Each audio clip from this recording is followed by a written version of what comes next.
You're listening to 10 Points, a podcast with your hosts, Ash and Nicholas, where all the talk is Canadian Highlander, our favorite format from the best trading card game ever, Magic the Gathering. Hey everyone, it's me, Nicholas. And me, Ash.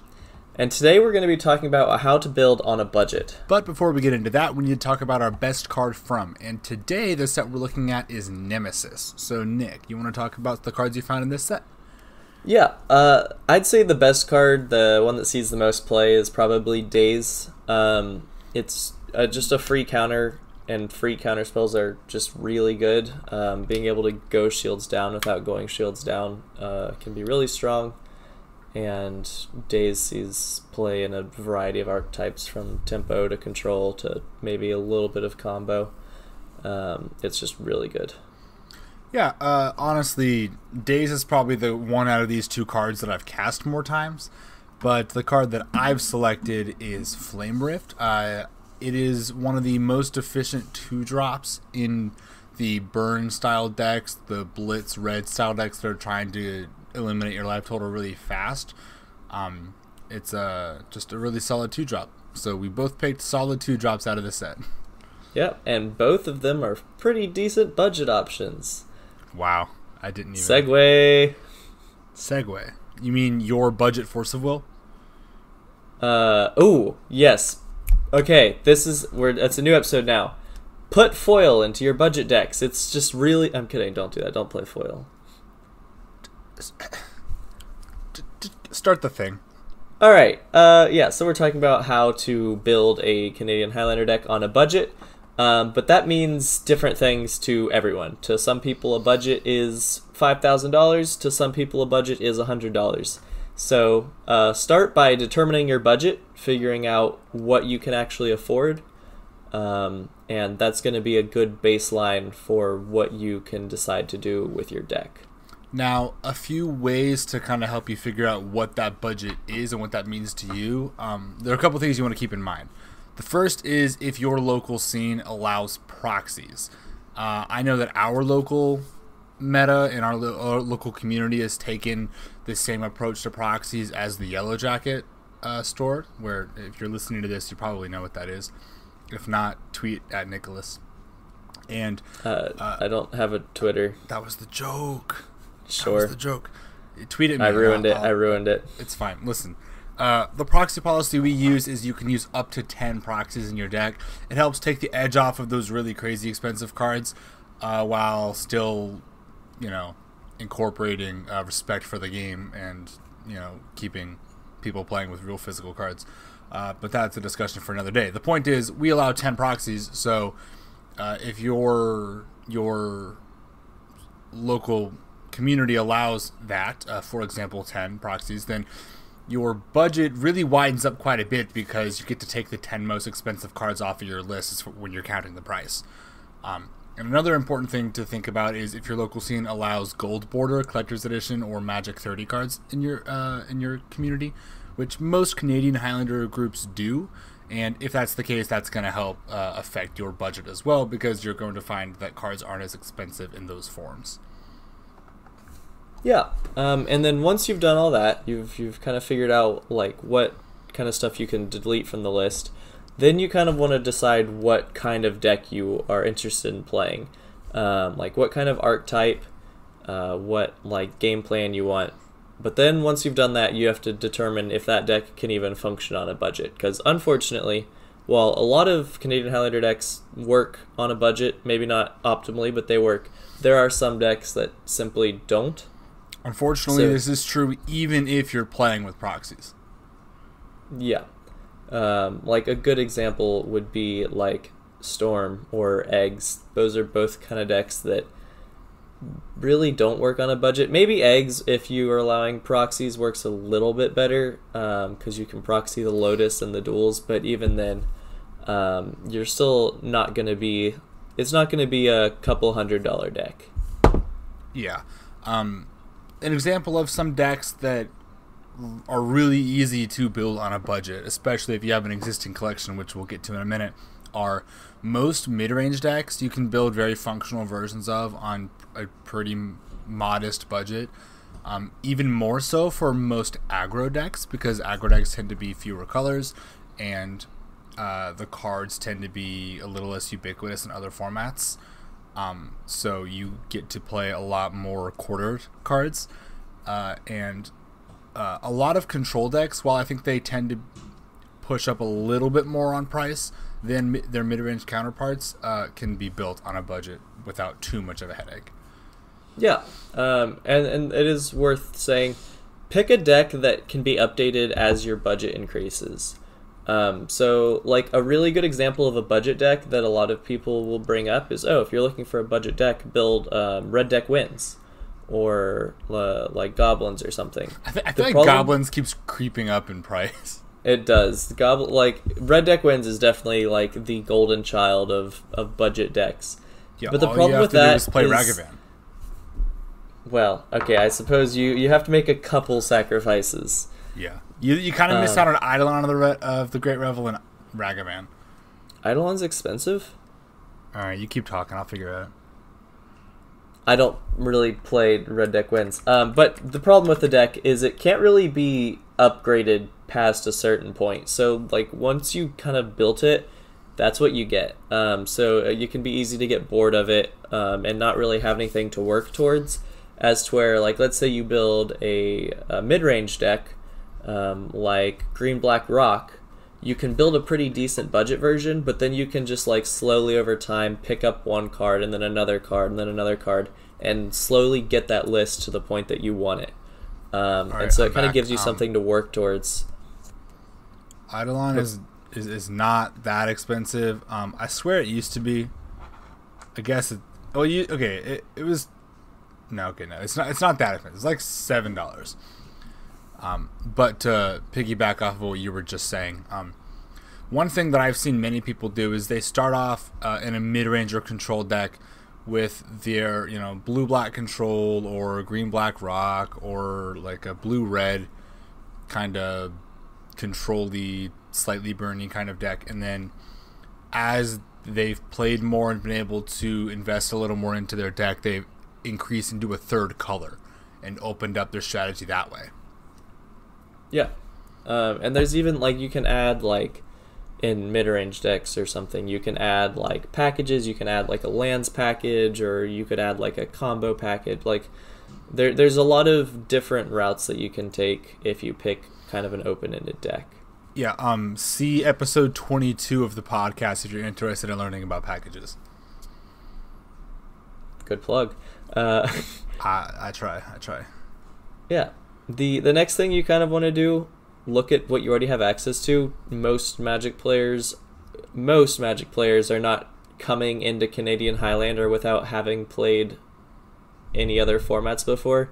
So chances are you've got, like, a Commander deck or a Modern deck or Standard. Like, you've got some cards that you might be able to pull some cards and be like, okay, I have kind of like some cards that would fit into Blue Moon strategy, so I'm going to try to build that or something like that. So yeah, see what you've got. Yeah, I think that a good example, like a good way to explain this is just give you my story, what I built when I first started playing Highlander. I was coming from Modern, where I had played Esper, kind of Esper control, kind of Esper mid-range, depending on how you define it. In my opinion, looking back, it was more mid-rangey than I claimed that it was. I claimed it was very much control, and it was very much mid-range. You were playing like some 3 Geist of Saint drafts or something. No. I think I was on 1 Geist, but I was on like 3 Lingering Souls. Sure, I remember that. And like Thought Seizes and Inquisitions. It's not important. Oh, and Tassiger. It was not a control deck, is what I'm trying to say. But that's really not the point. The point is, I already had the land base and a couple staple cards for an Esper. Granted, I called it control, but it was moderately control-ish once I transitioned it to Highlander, because I pretty much just added control cards, but I had a few mid-range cards left over. But because I already had the fetches and the shocks and Glacial Fortress and Drowned Catacombs, it wasn't that hard to invest into just singles that I needed for, you know, actual spells, and then just a couple lands, and then that set me up to be able to put together a pretty functioning deck for really, I think I spent like $50, and that was just coming out of my modern deck plus $50 on top of it, and it was not hard to assemble that. So that's where I started out. Yeah, I mean, mine was also from my existing collection. Mine was much worse. When I very first started playing Magic, I really liked green. I don't know why I liked green so much, but I really liked green. You don't like green nearly as much as you used to. No, I don't. But I was green all the way. And I found I found like an eBay listing or something for like, it was one of those like bulk, like you get like 3,200 cards, like 200 rares or something like that, but they were all green, and I was like, this is great, this is perfect. Why waste my time with all these colors that aren't green? I just had a whole heck of a lot of like green stuff, so I built like a mono green like ramp deck, playing like a bunch of mana dorks and ramp spells and big dumb green creatures. And I mean, the deck like did things sometimes. It was very inconsistent, but I think that was maybe more me being bad at deck building, more than not having access to the right cards. Yeah. How about you talk about your next deck that you actually built and iterated on? Yeah, then I went into Grixis Control, which was way better. I had been like playing. I'd played Commander a decent bit, so I had like several Commander decks that were playing like a lot of the kind of like more expensive Grixis spells. So really, all I had to do is go pick up like a Lightning Bolt and a Fatal Push, and like I was able to build a very reasonable Grixis Control deck that actually did things. I think we've told this story before, but back in the day when, you know, Nicholas and I both had much smaller collections, we were jamming the same matchup a lot, which included my Esper deck versus his Grixis deck, and which I recall being quite enjoyable. It was. But I just like to remind people that several times I have watched Nicholas target my Torrential Gearhulk with a Lightning Bolt, and then target my Torrential Gearhulk with 3 damage from an Abrade to finish it off, forgetting that Torrential Gearhulk is an artifact and Abrade can just destroy it by itself. And I refuse to let him live 5+ years ago. There's no way it was that long. I don't have any idea how long ago it was, but you're still bringing it up. Probably like 3. You know, honestly, maybe it was. Not the point. I mean, again, not important. Yeah. But, you know, you can build a pretty functioning mid-range or control deck with effects that are slightly less efficient, but, you know, 15 times cheaper. For example, Torrential Gearhulk is a really good budget option for control lists. Wow. As like, I'm not that's just playing Pioneer now. I don't know if that one's cheap anymore. It's probably pretty cheap. Maybe not. I don't know. No, it's cheap. It's $2. See, there you go. Torrential Gearhulk, good control finisher. If you are building on a budget. Yeah, and you know, you don't see Abrade that often in mid-range decks as much as you would see it in like RDW, for example.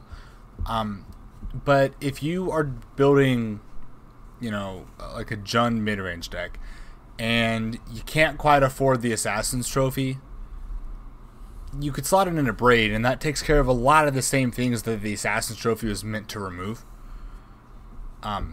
So sometimes just playing slightly less efficient effects, or you know, ones that the colors are a little harder, they can really go a long way in making your deck more affordable. Yeah, good segue. Speaking of colors being a little bit harder, I try. You should probably try to limit your colors. I know me and Ash both just talked about technically my first deck was mono green, but I very quickly transitioned into Grixis. So I know we both just talked about our first decks being 3 colors, but I would recommend sticking with 2 colors You can go into 3 if you already have like some sort of mana base. So if you've got like the fetches and the shocks, and you can pick up like some of the pain lands and the check lands, some of the cheaper duels, then 3 colors is fine. But if you're like really trying to build on a budget, really just trying to like feel out the format and get a deck, I'd stick with 2 colors and just have the possibility of adding a third later on. Yeah. One example of why we were able to play Grixis and Esper on lower budgets, even with an okay mana base. My Esper deck didn't have the best mana base. I think one reason that was able to work so well is because if you're playing a slower blue deck, you can manage to play a lot of cantrips, which can really even out your draws and help you with your mana. So you can get away with a suboptimal mana base. Another thing that can help with that is if you play, like, you make decisions on the spells you're going to include in your deck to respect the fact that your mana base is suboptimal. So that example of playing a Braid over Assassin's Trophy, not only is it much cheaper of a card, it also saves you a lot on your needing specific colors of mana. You only need 1 red instead of a green and a black. Yeah. It's also worth noting, which this could be like relevant for you too, depending on your situation. When me and Ash got into Canadian Highlander, there was no one in our community that played it. So we built decks and we jammed against each other, and then we slowly kind of started getting people into it. So everyone was kind of on the same playing field as far as like not having optimal mana bases, not having enough experience to like build an optimized list. So we kind of like were able to grow into the format as a community because we kind of just grew a community. So if you're like going into an already established competitive community, it's probably more important than when it was for us to be in like 2 colors, because you're not gonna have to deal with that mana screw or getting like just getting like shafted by your mana base. Yeah, and I will say, I think, myself included, a lot of people sometimes overvalue playing additional colors. Like, I think a lot of people don't think that, you know, X given 2 color combination, like, why would I play this when I can splash this and have all these cards? When, if you look at it, you know, green black, while it's not quite as efficient at dealing with everything that Jund or Abzan or Sultai might be, green black does have the tools to deal with most situations if you are willing to, you know, you kind of take the hit on a few percentage points, but the benefit you get is you can A, increase the consistency of your mana base, and B, reduce the price of it. So, you know, all that to say, playing 2 colors isn't that bad. Yeah, I think it's easy to fall, like, once you have like the ability to build any mana base, it's easy to fall into the trap of, oh, like, I can just play a 3rd color and it doesn't hurt me. But it's not necessary. Yeah. This isn't a point on our list, but it is a thing I just thought of, which is, while we're on the topic of mana, something you can do, and I've seen a lot of people do, and this is kind of common knowledge, but if you take your weakness of playing, you know, a less diverse mana base, a lot of basic lands, and take that and use it as an advantage by incorporating Blood Moon or Back to Basics or Magus of the Moon or Hall of Gemstone in your deck, or Price of Progress, that can be an effective way to kind of break the how should I say, restore balance to your situation. Yeah, I do think Back to Basics and Blood Moon are kind of expensive, but maybe not. Blood Moon's down. Back to Basics might be a little bit, but Blood Moon, I sold one the other day for like less than $10. Oh, Back to Basics isn't that bad either. So yeah, I mean, I mentioned Blue Moon earlier. That could actually be a pretty reasonable option to build on a budget. I would have to agree. Some of the more expensive cards that you miss out on when you're not playing on a budget is your untapped duels. You only have access to 1 untapped fetchable dual land, which is Steam Vents, unless you have access to proxies where you can play Volcanic Island. You do have many options for fetchable tapped duels now that are very affordable with the Snow duels and the Dominaria United duels. So you have a lot of fetchable options, which is good. But it doesn't really matter because you only need like 2 or 3, and then you're fetching basics anyways. But I think the expensive cards in this deck you're going to miss out on are like Jace the Mind Sculptor, your big pointed cards. Yeah, Forces, your big pointed cards. If you wanted to play Recall, you're probably going to miss out on that. Probably Mana Drain as well. Yeah, I think like you can build like a pretty decent, like if you go like Treasure Cruise, Dig Through Time, True Name Nemesis, maybe a Soul Ring. Mystical Tutor might be down low enough to utilize it. Yeah, and that goes back to a previous point of like determining your budget. Like at Mystical Tutor, it's probably like $10 right now or something. So, like depending on your budget, I mean, $10 isn't a lot, but if every card in your deck is $10, then that adds up pretty quick. So yeah, Mystical Tutor is actually a bit less because it's still off that Dominaria remastered reprint. It's pretty low. This is actually another thing we didn't write down, but I think you would probably agree with is you can dedicate more of your budget to key cards than just like role players. Like as good as Force of Will is, like it's a great card and I would love to have it in basically every deck I play. That doesn't mean that I want to, I don't want to spend more money on that than the Thassa's Oracle if I'm building a Thassa's Oracle deck and I have to pick one, I would rather play one of the better tutors or like the second piece that combos with Thassa's Oracle than spend too much on Force of Will so I can't play the key parts of the deck. So it's okay to budget a bit more to the cards that are more important to the deck or cards that you're going to be tutoring for, or really helping your gameplay out. I think that Blue Moon is the kind of deck where it kind of part of its charm is that it can switch its game plan kind of on a dime. So being able to be in a controlling situation and then just you want to Mystical Tutor for Bonfire of the Damned and dome them for 7, if that's what you want to be able to do, then Mystical Tutor might be worth devoting some extra dollars to. Yeah, and that's like kind of to expand off of that point. When you're building a budget deck and you're like looking at lists online and stuff, look at the cards and then find out which cards don't have a replacement. Because like a lot of cards, like especially like threats and counters, there's usually like a cheaper option that will still like function in that slot. But there's some cards like usually like tutors or fast mana that like your options get real bad real quick. So if you're deciding where to allocate your budget, maybe put it more towards that fast mana or those tutors rather than like the specific threats or counters, as you can kind of afford to pick some more budget friendly options. Yeah, and this kind of circling back to a point we didn't quite finish. If you're looking at a list, an example list of the style deck you want to play, and you're seeing that there's a lot of cards that don't have replacements, and you kind of need them all for the deck to work, this is probably not the deck you're going to be able to start with. Yeah.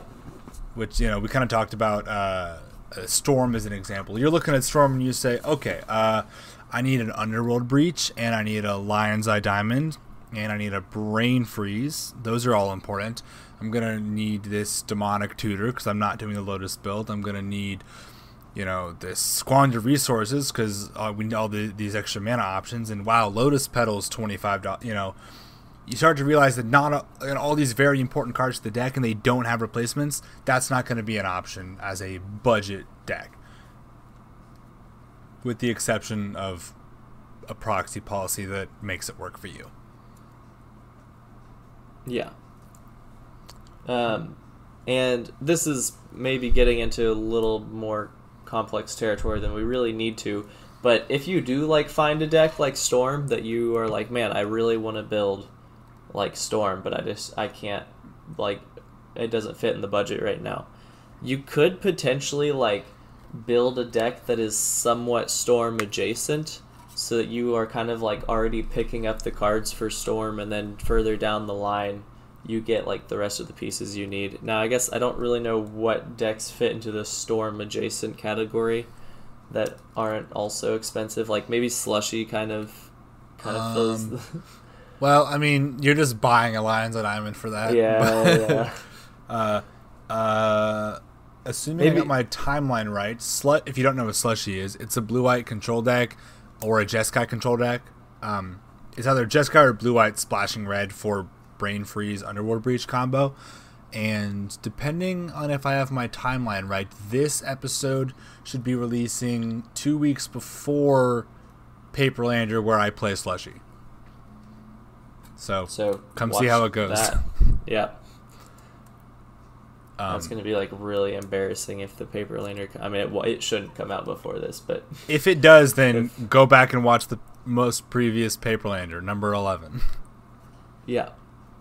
But yeah, let's. You just want to like start talking about a couple of examples of decks that could make good budget options. Hold on, let me skim our outline and make sure I didn't miss anything. Oh, one notable thing I did want to say. If you're kind of really set on playing a 3-color deck that is not blue, the odds are it is green, unless it's exactly Mardu, in which case, more power to you. But something you can get out of green is you can have access to mana dorks, which can really help your mana.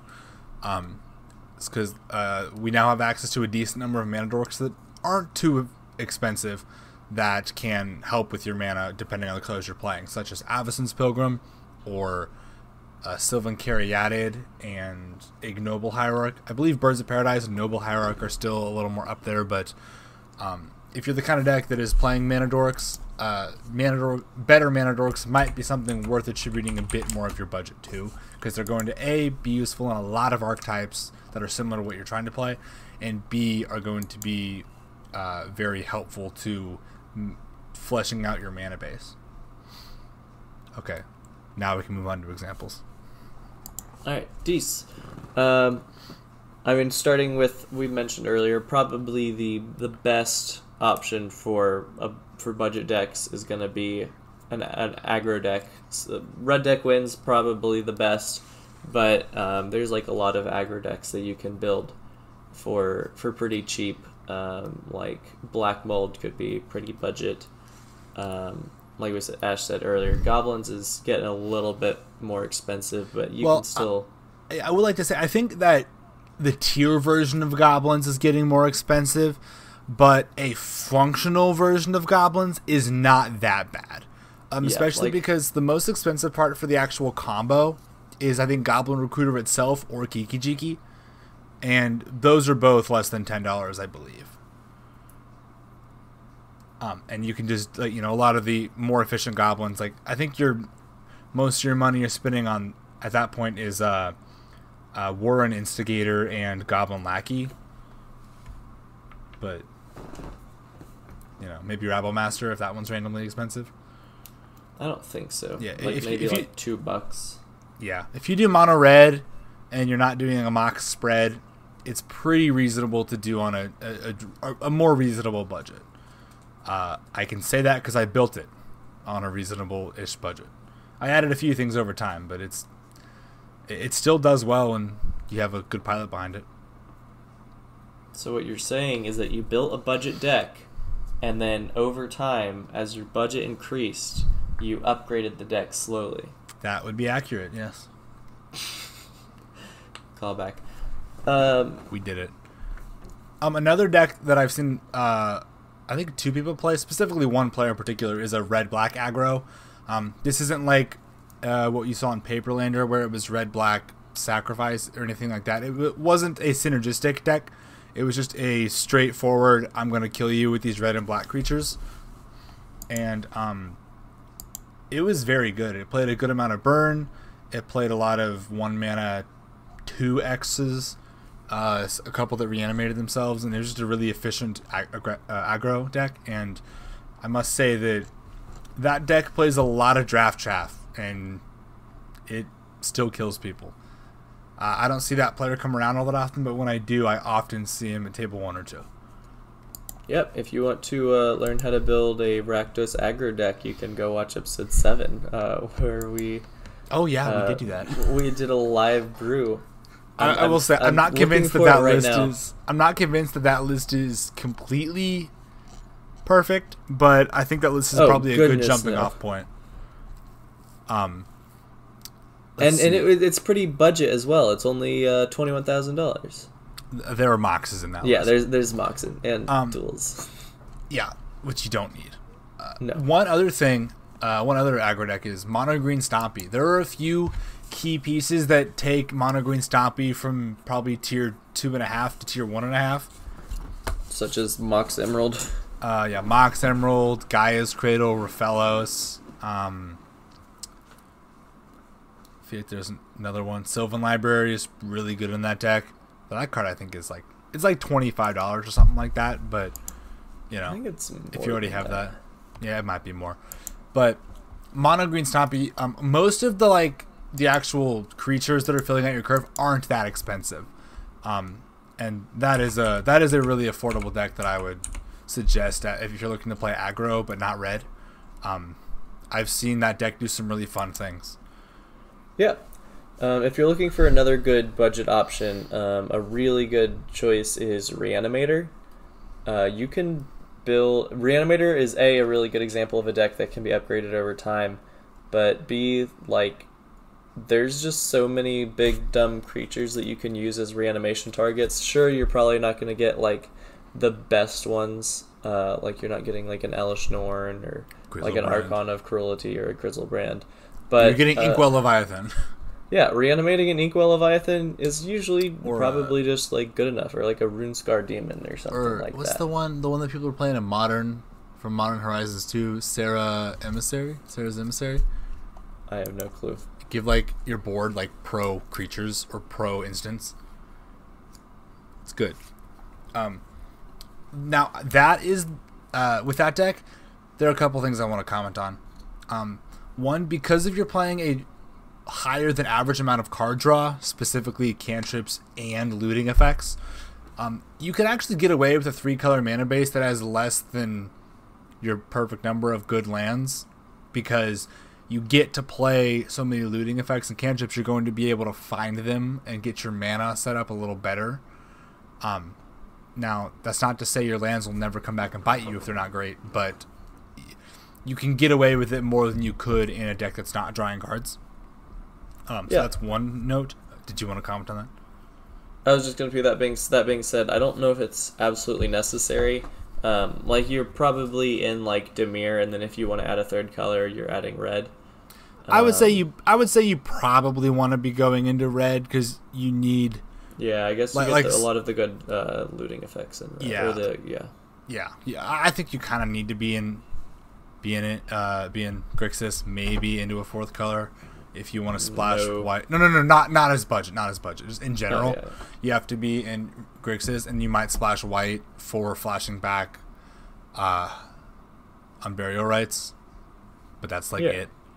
But the other thing I wanted to say, again, that's not for a budget build. Yes. The other thing I wanted to say about Reanimator is we were talking earlier about deciding what cards are actually worth spending more of your budget on, and for Reanimator, it is unfortunately going to be the reanimation spells themselves. Most of the good reanimation spells are not particularly cheap. A couple of them are, but most of them are not. I don't think any of them are insanely expensive, but they, because you need a certain number of them, that kind of adds up. But on the flip side of that coin, you can get away with playing a little fewer than you maybe should if you put in more looting and card draw in place of them to help you find the ones you do have. So, yeah. And it's also worth noting, while yes, the reanimation spells can be fairly expensive, this is kind of what we were talking about earlier with allocating our budget. You can kind of splurge a little bit more on those expensive reanimation spells because a lot of the looting effects and the reanimation targets have really, really good budget options. Yeah, very low price points. like the only really expensive thing in the deck that you have to spend money on is the reanimation spells, and then everything else can be Yeah, like you're if you really want to play some really good key control cards, then those can be a little pricey. But besides that, yeah. I will say this is one negative to playing Reanimator is if you're not really confident that you really like it and you are going to want to keep it around, the actual reanimation spells being the things you spend money on can kind of, can be a rose with a thorn. If you don't want to keep playing Reanimator, you don't have anything else to build with those reanimation spells aside from like Tin Fins combo or a weird mid-range deck. A lot of the reanimation spells don't have that many other homes. So that is, make sure that you're not putting too many eggs in one basket if that basket is fragile.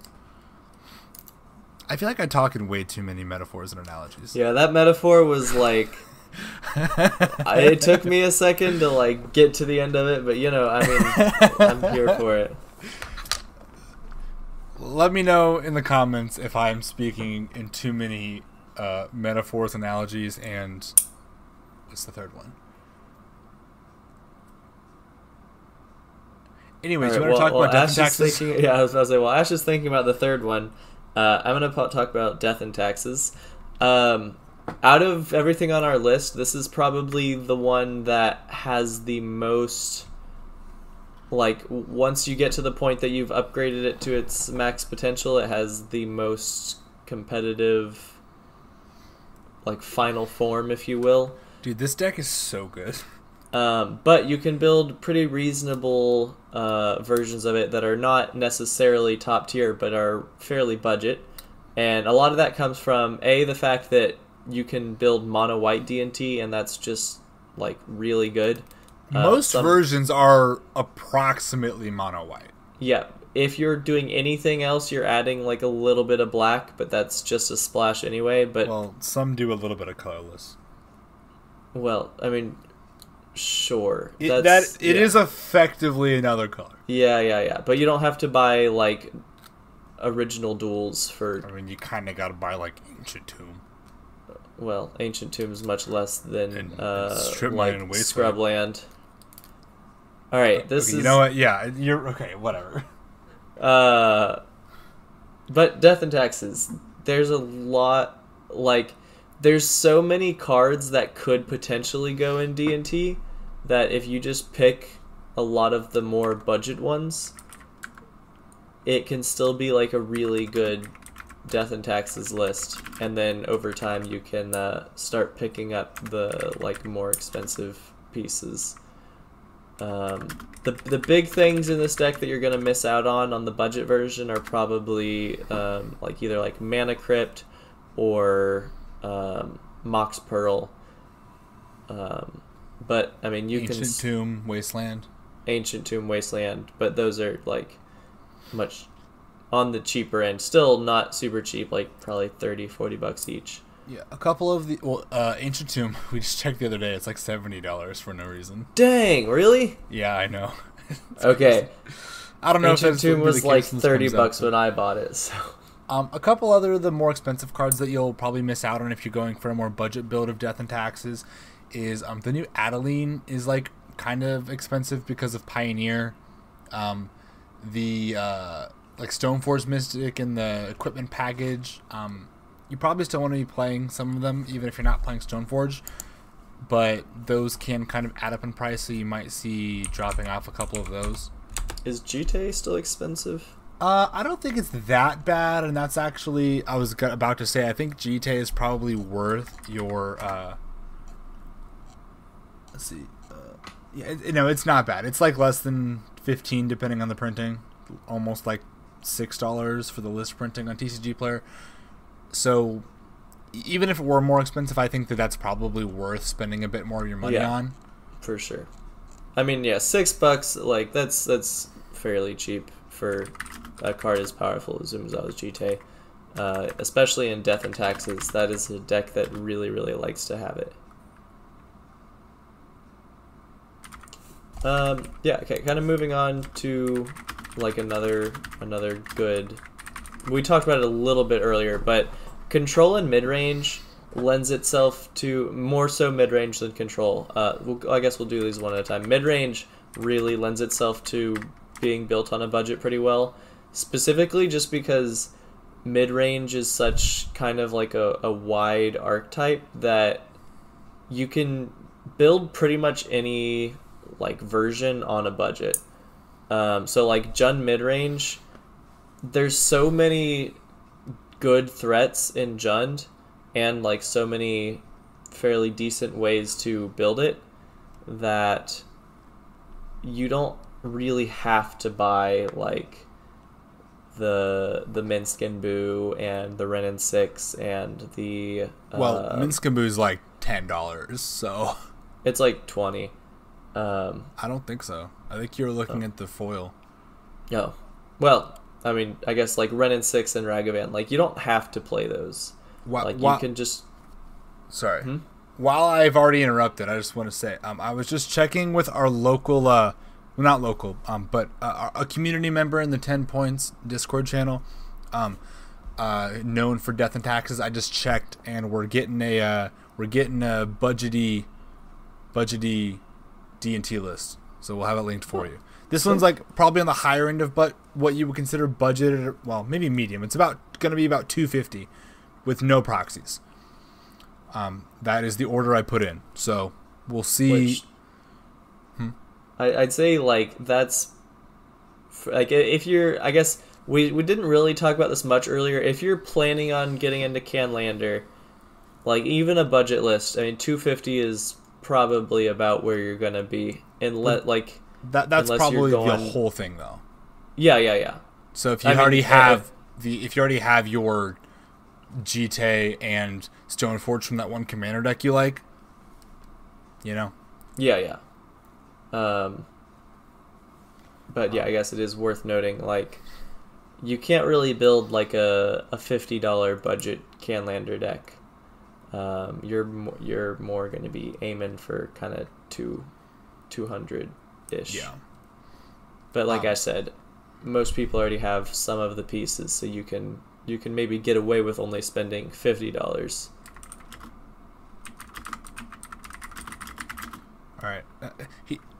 Yeti does not know that I'm currently recording as I message him on Discord. Yeah, I keep watching these chats pop up, and it's really amusing. He just asked if the player has a mana crypt. I'm leave in the comments if you own a mana. I'm kidding. No, don't do that. Okay, now please continue. You were talking about mid-range. Yeah, mid-range. There's almost, like we were talking about earlier, where like a lot of decks, kind of the key cards have like a budget option. Mid-range, pretty much every single card in the entire list is gonna have a budget option.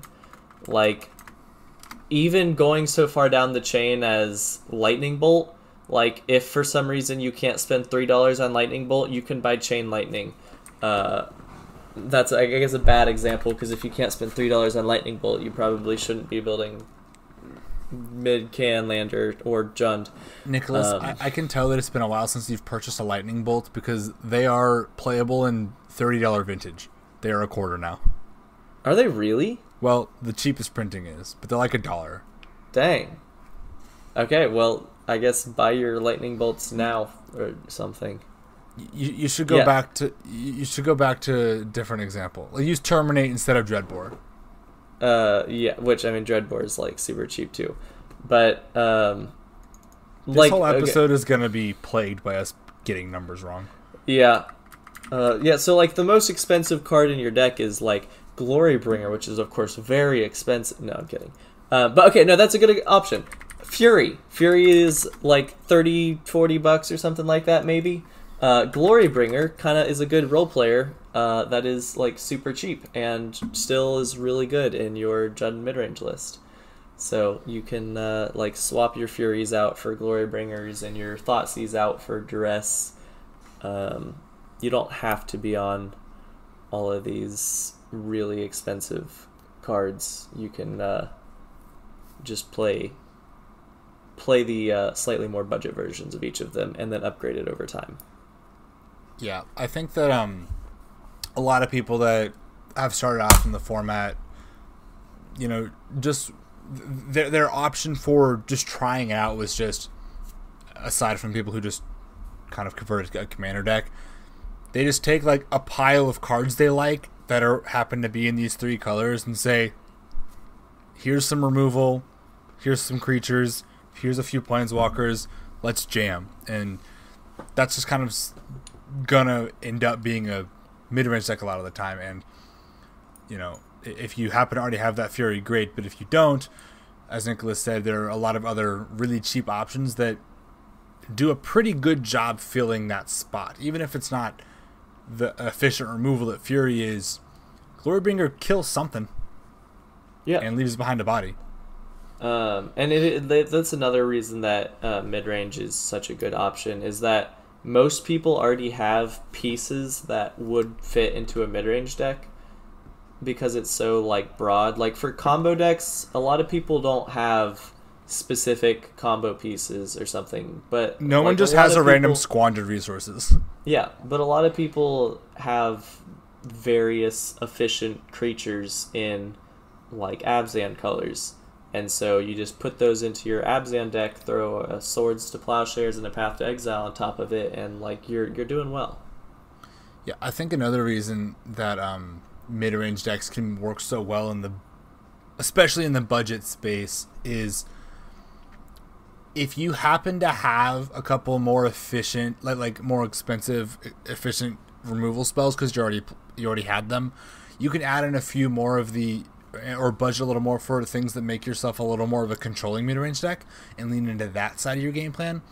But if the more pricey cards you already had were like, you randomly had we'll say you opened a Minskaboo with the pre-release and you have a Kalitas Trader of Get, you can kind of lean into your more like aggressive, powerful 3s and 4s kind of mid-range deck and play a little less removal and just kill them.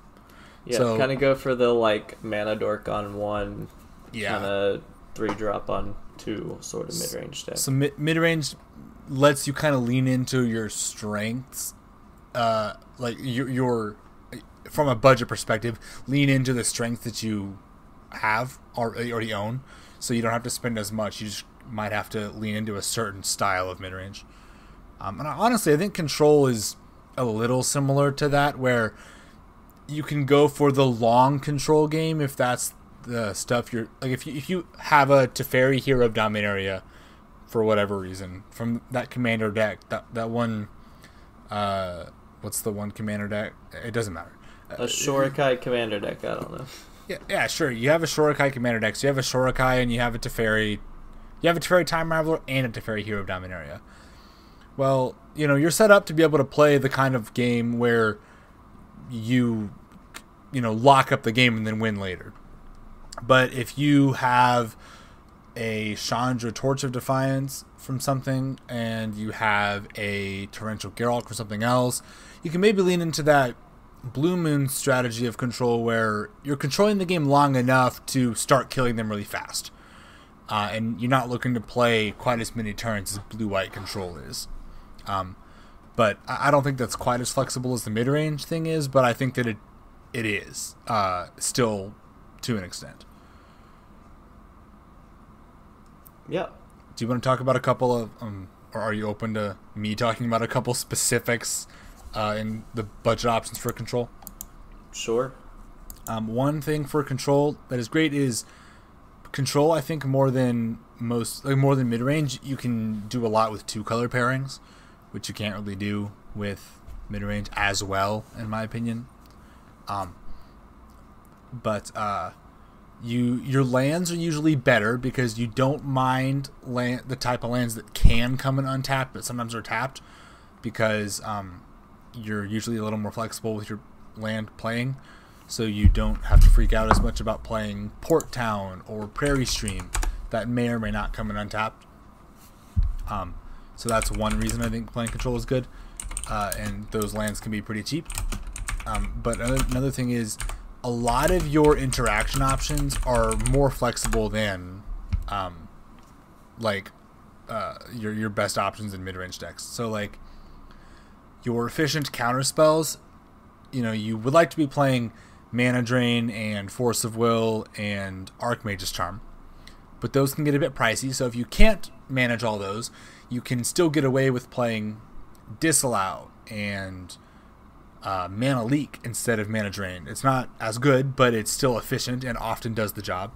And then you could be looking to play if you're looking to play Force of Will for those early turns, you could be replacing it with a Spell Snare or even a Force Spike. I've seen people play Force Spike in Control and it worked very well. So you have a lot of options that can do an okay job.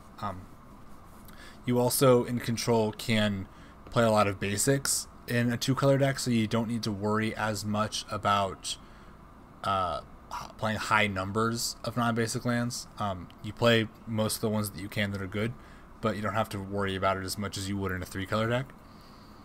And then and most of the cantrips, which are going to fill out a lot of your lower end of the curve, like your Ponder, your Preordain, your Brainstorm, and others like Opt and Consider, they aren't really that expensive.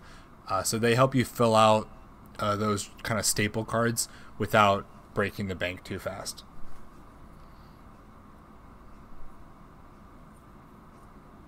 Yeah. You have any specifics on Control? I don't think so. Oh, Jace Architect of Thought is not as good as Jace the Mind Sculptor, not even close, but it's still fun. It's like Baby Factor Fiction and does other things as well. Yeah, that.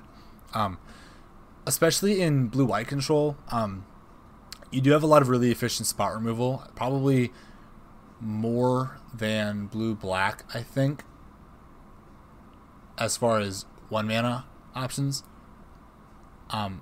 Probably better than blue-red as well for 1-mana options, but the blue-red ones, of course, can go face if you choose to do so. So yeah, and blue-black and blue-red, it is worth noting that the removal spells are probably a little more budget-friendly. Not that the white ones are terribly expensive, but like Path is more than Go for the Throat. Yeah, I will say blue-white or blue-black is a little awkward that one of your best spot removal spells in Fatal Push is much harder, or it's less good when you're playing fewer fetches in your deck. Yeah. So that's something to take note of, I suppose. Yes, that is relevant. Mm-hmm. Okay. All right. Do you have any other comments on any of our specific examples here?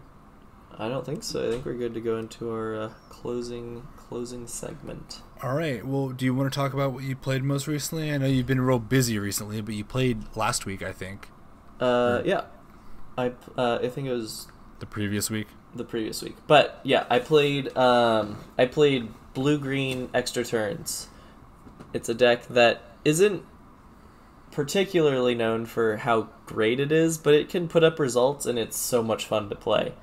One of those statements is true. I don't know which statement he is referring to, but I'm going to talk about how I did. I went 2-1, which is pretty decent. My first match, I was against Blue-White Control. Caroline was playing it. Game 1, I got just, destroyed. I was doing great. I was way ahead. Well, somewhat ahead. I had an Ancestral Visions coming off of Suspend on my next turn, and I had a Dictative Crewfix in my hand that I was planning on casting on her instep. So, I was about to start really getting the value engine going the next turn, and then I was gonna I was probably going off either the next turn or the turn after. And then she played a Teferi Time Raveler, which just, if anyone doesn't know, it basically says Ancestral Visions cannot no longer be cast, and it also puts me in an awkward position where if I cast my Dictative Crewfix, she can just bounce it, and then if I don't, I can't cast it once the Teferi has resolved, because it only allows you to play things at sorcery speed. So I had to just in response cast the Dictate, and then she bounced it back to my hand. Then on my upkeep, my Ancestral Vision was not able to be cast, and then I played the Dictate on my turn. She drew a card off of it and then destroyed it, and I just lost the game from there. Game 2 was similar to Game 1 in the sense that I had a good value engine going, but she did not have a Teferi Time Raveler, so I was able to go off. And then Game 3, so Game 2, I managed to go off, and I had the new Teferi, which is really, really good when you have a Howling Mine on the battlefield, because you can basically just for free make a grow creature every turn, and then if you need more cards, you can draw more cards.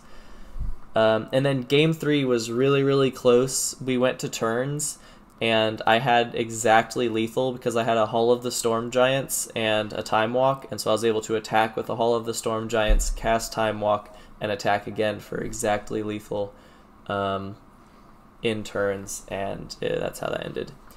Match 2, I was against Blue-White Tempo, and I got destroyed. Game 1, I thought, I looked at my hand and I was like, I'm never losing this. I had, turn 1 land, Chrome Mox, into Talisman, into Suspend Ancestral Vision, and then he played, the creature that names a card, and that card's abilities can't be activated, so he, Scheming Fence? Yeah. That, I guess, he turned off one of my mana rocks, and then he wastelanded one of my lands, and then later he removed another one of my mana rocks. I think he might have actually stole it with something. I don't know for sure, but basically he managed to completely restrict my mana, and all of those things were also speeding up his clock, and then I just died, and then Game 2 was even less close than Game 1. And then I got the bye round 3. So I guess it's not technically a win, but I consider it somewhat of a win. Okay, well, I don't have quite as many details for my my most recent, but I will share a story nonetheless. But I have a little bit of a preamble, which is for the last while, I would say I've been going through what I can best describe as a weaning at magic dry spell. Things have not been going great for the last good while. I have just not been winning just anything at all, and it's felt real bad. But this last week, I almost was just going to take a break for a little while, and then I was like, you know what? I gotta practice this deck for Paperlander, so I should just go. So I went, and I was playing Slushy. It's blue, white, splashing a little bit of red. And what I did was I went up against, first deck I went up against was 5-color initiative. Well, it's 5-color good stuff, basically, featuring a lot of initiative cards, because those happen to be good stuffs. And Game 1, I think I just kind of died. I don't really remember. Oh wait. Yeah, I was about to die, and then I played a Blood Moon in my blue-white control deck against the 5-color deck, and then somehow my mana ended up being worse than his, and he played a double red spell. He played Seasoned Pyromancer, and it was just bad from there, so I ended up dying. But, that's the game I lost. Game 2, I don't even remember exactly how we got to this point, but it was just feeling like garbage time. I just couldn't do anything. I was drawing everything a turn too late. My opponent just had it all. But I was like, I might as well keep playing just in case. And then I, at the perfect time, top decked a Gifts Ungiven. Went to my opponent's turn. They had lethal with the initiative, but missed it and went down the wrong side of the initiative because they, I guess, didn't account for lethal. And I was able to Gifts Ungiven for the combo and pull off the combo on my next turn. And then we went to the next game, and I just kind of got murdered. But it felt like a real game, at least that last game. I don't remember the details that much, 'cause this is a little while ago, but it's all worth it because of that whammy of a comeback on game 1.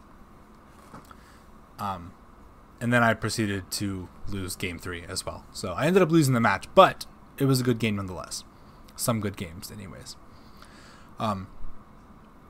Match 2, I went up against you know what? I think I actually won game 3 of that match because my record ended up being XO. Spoilers. So I actually did win that one. I don't remember. I just remember the amazing comeback. That's all I remember. I think I just kind of had the combo in my hand.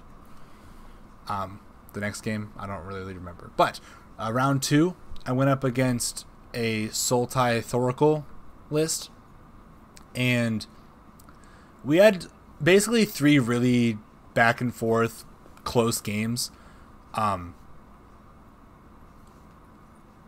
But what happened is I lost game 1 and then I won game 2 and then we go to game 3 and my opponent just like has the combo in their hand pretty much, but I managed to wasteland. He has a piece and a tutor, so he tutors for the piece, and I'm able to wasteland him off of being able to combo that turn. So what he ends up doing is I end up threatening lethal, I think with a Dream Trawler, and what he does is he activates... he casts a Demonic Consultation, and he has to go get a Force of Will with it. But because it's on his turn, and he forgot, he went and got Force of Negation with it. So he made a misplay, which resulted in me winning the game. By murdering him with my Dream Trawler. But it was a very close match. It ended up being lost on an onboard misplay, so it was close, but nonetheless, I got there. And then match 3, I went up against Chad on his red-green deck, and I ended up getting 2-1, and we had a really close match. I believe I lost game 1 and won game 2, and we made it to game 3, and I was in control most of game 3, and he basically had a really clean series of plays on the last 2 turns of the game to set him up for exactly lethal.